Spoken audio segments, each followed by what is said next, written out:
We're going to break down what happens when a brand new, powerful tech law goes head to head with one of the most talked about social media platforms out there.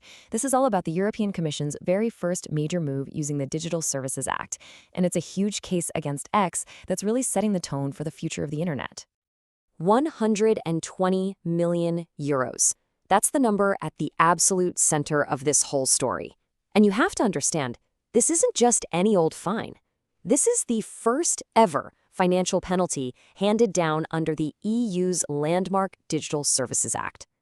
It's basically Brussels firing a warning shot, making it crystal clear that the days of big tech policing itself are well and truly over. All right, to really get a handle on what's at stake here, we're going to look at this from 6 key angles. First, we'll break down Europe's new digital rulebook. Then we'll get into the specific case against X. After that, we'll follow the money to see what this fine really means. We'll also look at a tale of 2 platforms, comparing X's approach to another company's. Then we'll zoom out to the bigger picture, a transatlantic tech standoff. And we'll finish by asking if we're seeing the beginning of a fragmenting internet.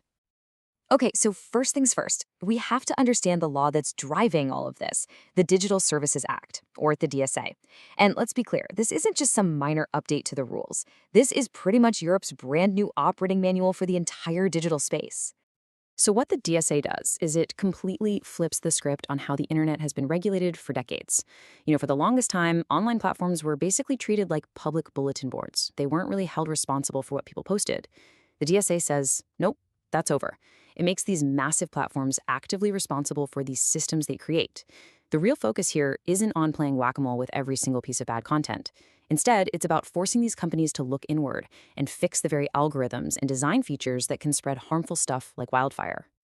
And you better believe the DSA has teeth. The European Commission now has a whole toolkit designed to make it incredibly painful for companies to ignore the rules. We're talking about fines of up to 6% of a company's global turnover. They can even tack on daily penalties for not complying. And then there's the nuclear option.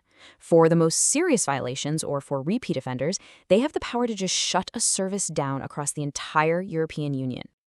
So you've got this powerful new rulebook, right? The European Commission needed to show they meant business. They needed a first test case. And that test case ended up being X. This case really became the precedent setter, showing everyone exactly how this new regulatory machine was going to operate. Now, that 120 million euro penalty wasn't for just one slip-up. It was actually split across 3 major areas where the Commission found X was failing. It was about deceptive design, a lack of transparency in its advertising, and basically shutting the door on independent oversight. If you look at the breakdown, it was 45 million for deceptive design, 35 million for ad transparency issues, and a big 40 million for blocking researchers' access. The biggest chunk of that fine, the 45 million, was all about the blue check mark. For years, right, that little blue check meant something. It meant authenticity, that this was a real, verified person or organization. But the new system turned it into just another subscription feature that anyone could buy. The EU's argument was that this is a classic case of deceptive design. Why? Because it took a long-standing symbol of trust and turned it into a commodity, which could easily trick users into thinking an account was legitimate when it really wasn't. All right, next up was ad transparency. The DSA is super clear on this. Big platforms have to keep a public library, or repository, of all their ads. But when investigators looked at X's, they found it was basically broken. The search function was terrible, so you couldn't find what you needed. It was often missing key information, like who actually paid for an ad, and it was really murky on the details of how ads were targeted. And look, without that kind of transparency, it's almost impossible for journalists or researchers to track things like political disinformation or scam ad campaigns. And that brings us to the third big violation, which was all about access for researchers. The DSA specifically says that platforms have to give independent academics access to public data so they can study big picture risks, like how hate speech spreads. But X, well, they did the exact opposite. They got rid of their free API access that researchers relied on, and they started blocking other ways to study the platform. They essentially turned the whole thing into a black box, which makes any kind of independent oversight pretty much impossible. This all leads to a really important question, though.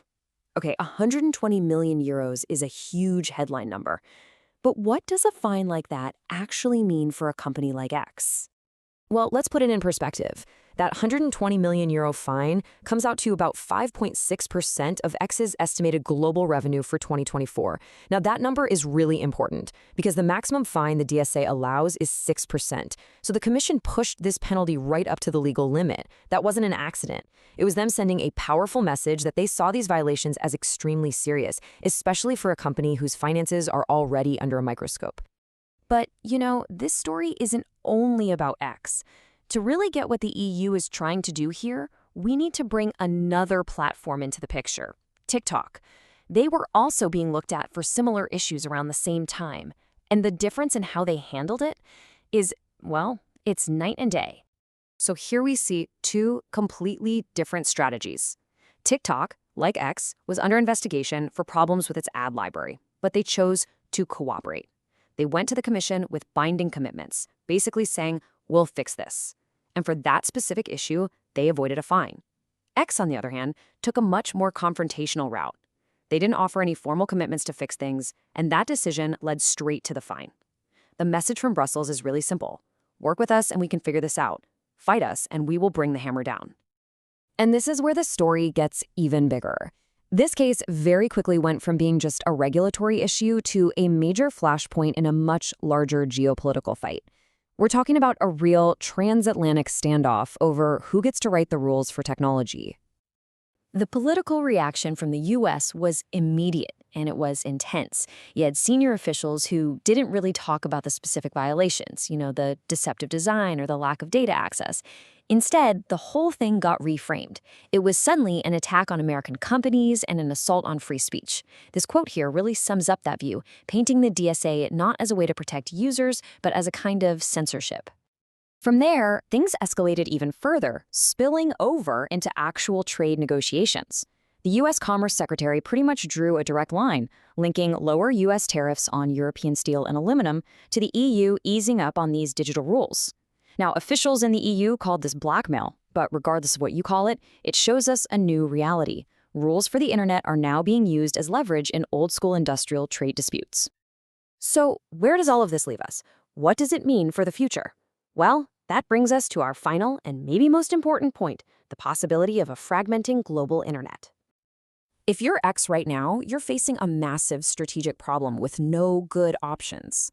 They really only have three paths. One, they can comply, but that would mean a complete overhaul of their platform and how they do business. Two, they can just defy the ruling, but that means facing daily fines that could quickly become impossible to afford. Or there's option three, the most drastic one. Just leave the EU market altogether. Some people are already calling this the exit scenario. So in the end, this case is about so much more than just one fine against one company. It's really a major test. Can a single country, or a block of countries like the EU, actually regulate a truly global platform? And it leaves us with this huge question for the future. As all these different regulatory walls keep getting built higher and higher around the world, are we watching the end of the single global internet we've always known and the birth of a much more splintered, fractured one?